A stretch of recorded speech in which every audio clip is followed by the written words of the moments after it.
मिजाज आज सही नहीं है, महल मठाई का दही नहीं है। लागे मिजाज आज सही नहीं है, महल मठाई का दही नहीं है।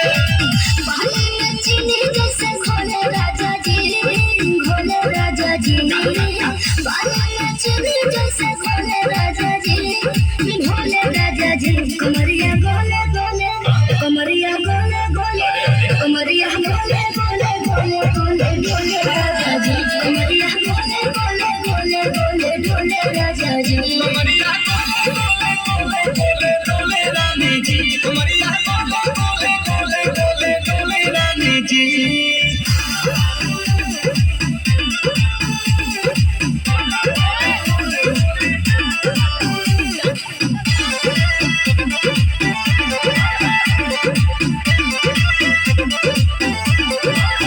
लागे लुइठे कोहरा में बैठे करे करे जा धक्का धक कहल झूठे की जान खेला हमारा कसम।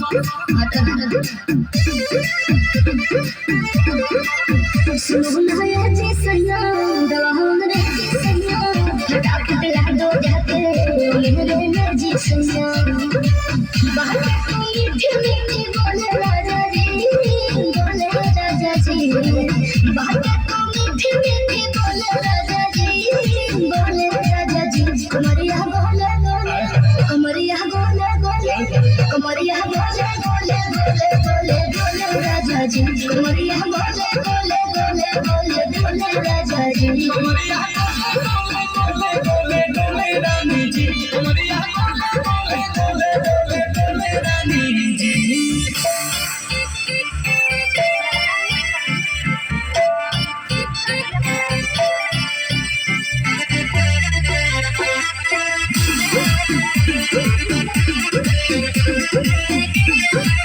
एहो हसीना इशारा